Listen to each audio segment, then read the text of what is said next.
രാഹുദോഷ ശാന്തിക്കായി ദേവീക്ഷേത്രങ്ങളിൽ സമർപ്പിക്കുന്ന വഴിപാടാണ് നാരങ്ങ വിളക്ക്. ഭക്തൻ നേരിട്ട് സമർപ്പിക്കുന്ന ഒരു ഹോമത്തിൻ്റെ ഫലമാണ് നാരങ്ങ വിളക്ക് തെളിയിക്കുന്നതിലൂടെ ലഭിക്കുന്നത്. ഉദ്ദിഷ്ട കാര്യസിദ്ധിക്കായും വിവാഹ തടസ്സം നീങ്ങുന്നതിനും നാരങ്ങ വിളക്ക് തെളിയിക്കുന്നത് ഉത്തമമാണെന്നാണ് വിശ്വാസം. നാരങ്ങ നടുവേ പിളർന്ന് നീര് കളഞ്ഞ് പുറം തോട് അകത്തു വരത്തക്ക രീതിയിൽ ചിരാത് പോലെ ആക്കണം.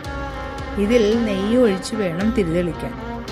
അമ്ലഗുണമുള്ള നാരങ്ങയിൽ നെയ്യോ എണ്ണയോ ചേരുമ്പോൾ അതിൻ്റെ ഫലം തീവ്രമാകും. തിരിതെളിയിക്കുന്നതിലൂടെ ഭക്തനിലുള്ള എല്ലാ നെഗറ്റീവ് എനർജിയും നിഷ്ഫലമാകും. കൂടാതെ ദേവിയുടെ നടക്കൽ നാരങ്ങാ വിളക്ക് തെളിയിച്ചു ഭക്തിയോടെ പ്രാർത്ഥിക്കുന്നത് ആഗ്രഹ പൂർത്തീകരണത്തിന് കാരണമാകും.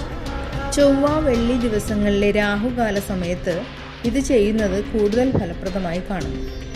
ശക്തി സ്വരൂപിണിയായ ദേവിയെ പ്രീതിപ്പെടുത്തുന്നതിലൂടെ രാഹുദോഷം അകലുന്നു.